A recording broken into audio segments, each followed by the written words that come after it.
So hello, welcome to my channel. Welcome to Rehan. So in this video, I'm gonna talk about a very important and a very interesting phenomenon in systems, especially in electrical systems. This phenomenon is apparent in almost every natural system there exists. There is. So you can observe this phenomenon uh, in mechanical systems, in rigid body structures, and obviously in electromechanical systems also.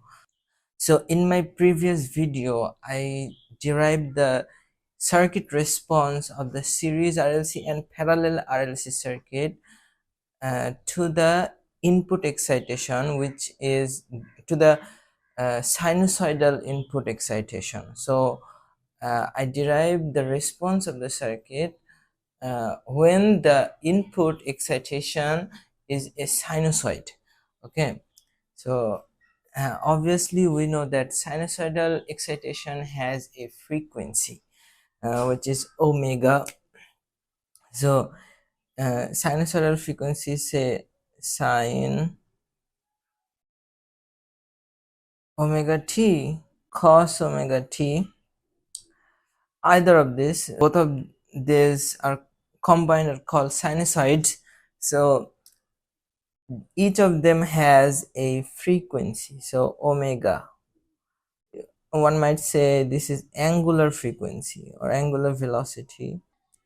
So omega, this frequency is very important, and I have also made a video on natural frequency and damping coefficient or damping factor.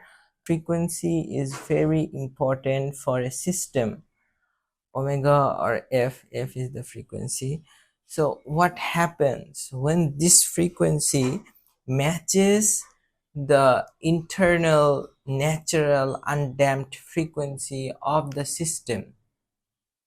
So this is this and this, the both are LTI systems, linear time invariant systems, and because the two systems, they're duals of each other, so say these are duals, both can be reverted to the other, both can be converted to the other. So if one is, so because this system, this LTI system RLC circuit has two elements which are dynamic, which are frequency dependent.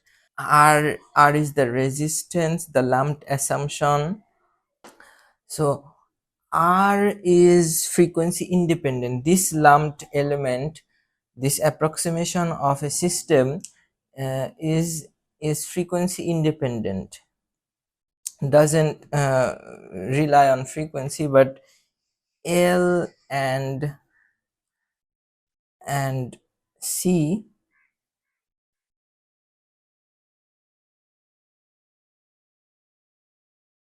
are dynamic elements, and they are frequency dependent. So these two are not frequency dependent. The reactants they produce are frequency dependent. In steady state, relation between voltage and current for inductor is the reactance, which is omega L. So we can see the frequency.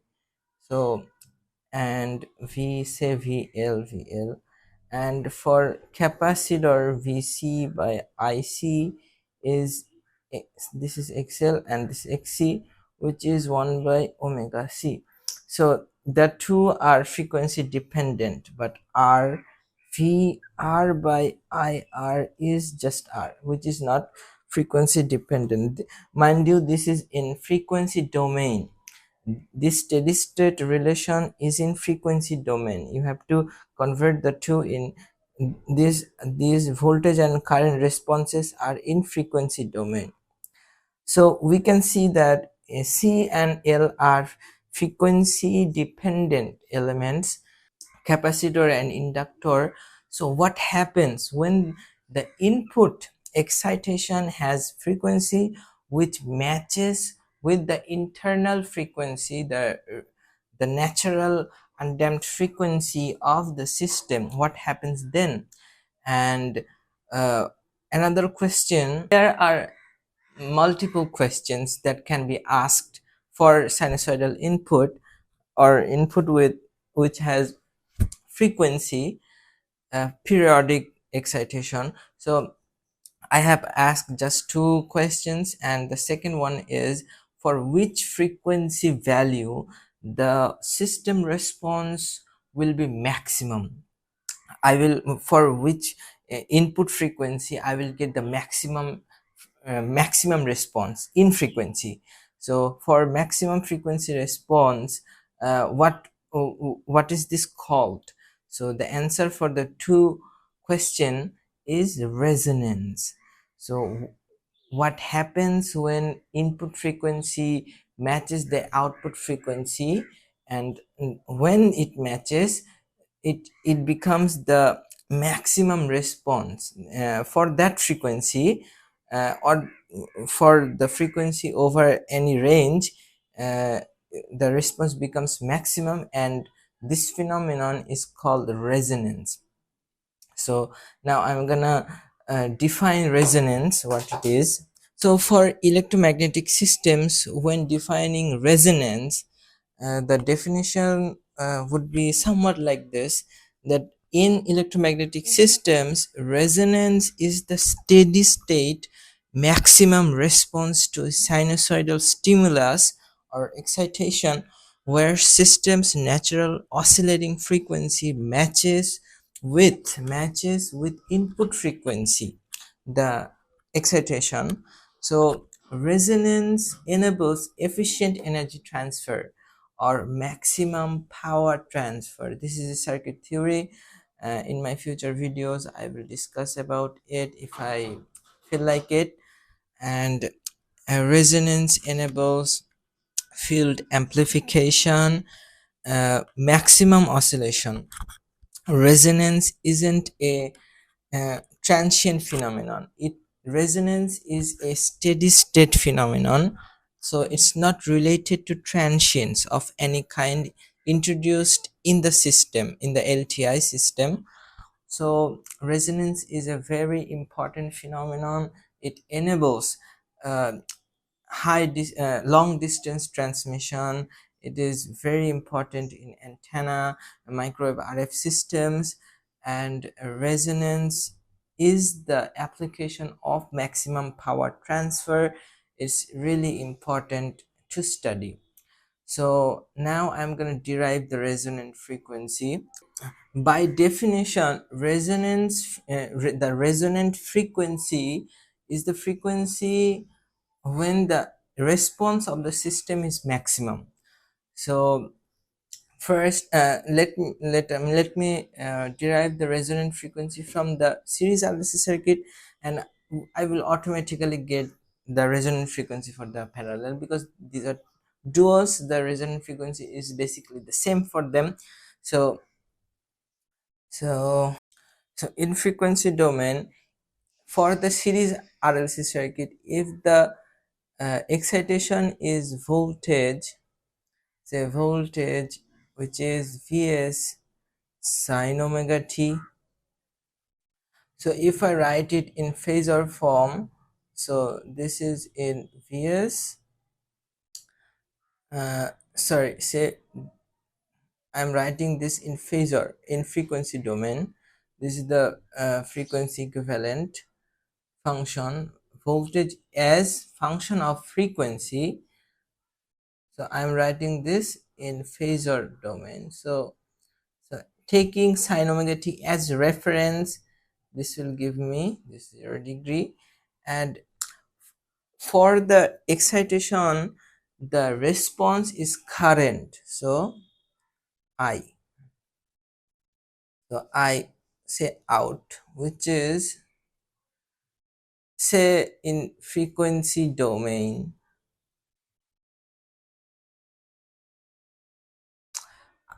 In the steady state response, because this is and you have to keep in mind that this is in steady state, not no transient is considered here.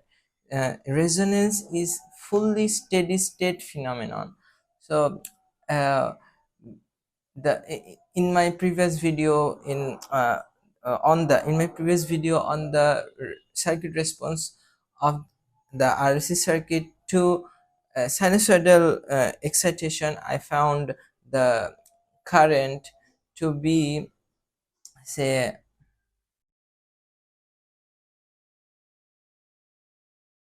Vs by the impedance magnitude by minus phi z. Phi z is the phase shift, or the the angle of the impedance.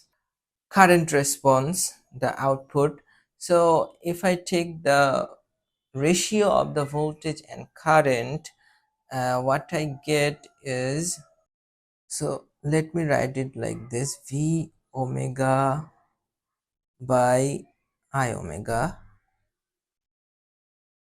This gives me Z omega, which is magnitude and phase in phasor form. So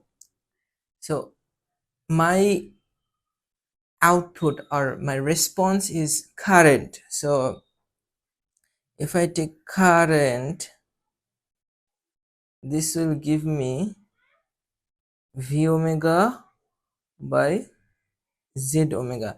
So Z omega is called the network function. So network function. So so by definition of resonance, my response will be maximum at resonance frequency.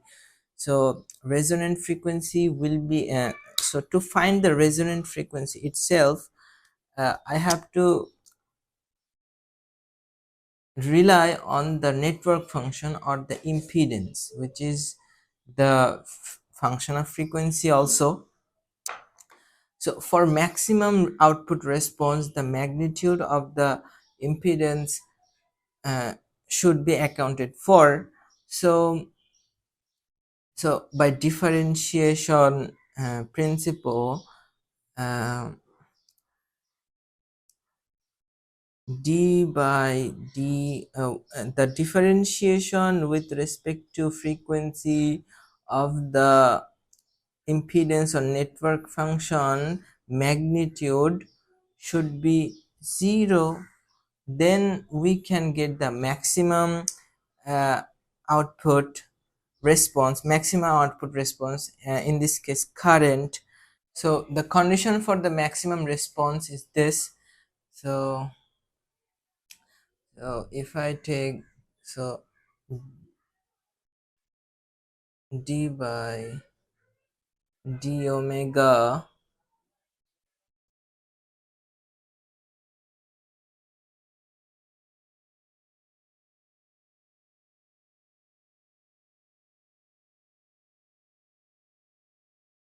0, so this will give me 2 omega L minus 1 by omega c into L plus 1 by omega square c equals 0. So after differentiating with respect to frequency, we have found this. So here this term is important, this term is not that important, although it will most likely give the same answer, but just let me show you. So if I take this term, so for maximum response omega L minus 1 by omega c equals to 0. This has to be the case. So if I just rearrange this, it will give me omega square equals to 1 by LC, which is omega equals to 1 by root over LC, and this is the resonant frequency. Omega r, the input frequency has to be 1 by root over LC, which is the undamped natural frequency of the RLC circuit or the LTI system. And I am not using this will because I am finding the response in frequency domain. uh, this term will give me, say this term will give me omega equals to j 1 by plus minus j1 by root LC. So in frequency domain, the complex this complex frequency, this complex value is, I don't know, this is kind of redundant, this doesn't mean anything. If you know something, tell me what imaginary frequency in frequency domain mean. So I'm not using this for now. So this is the uh, resonant frequency for RLC circuit. For parallel circuit, the condition will also hold, but for parallel circuit it will be the admittance. It will also give me omega r equals to omega n equals to 1 by root LC. So no issue there. So the resonant frequency for the RLC circuit is omega r or omega n equals to 1 by root LC. So at resonance, the resonant frequency for the RLC circuit is 1 by root LC. So in this, at this resonance, we can obviously see that the reactances XL equals XC. So the reactances equal out and they're cut out. So the impedance is just R. So the current response will be maximum. So I T max equals to Vs by R sine omega RT minus phi z. So phi will be also 0, so no phi. So this is the answer in resonant frequency. And similarly, for the voltage response,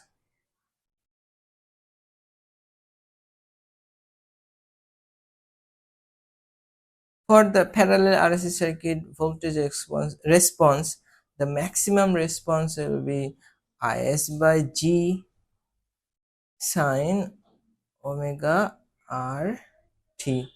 No doubt there.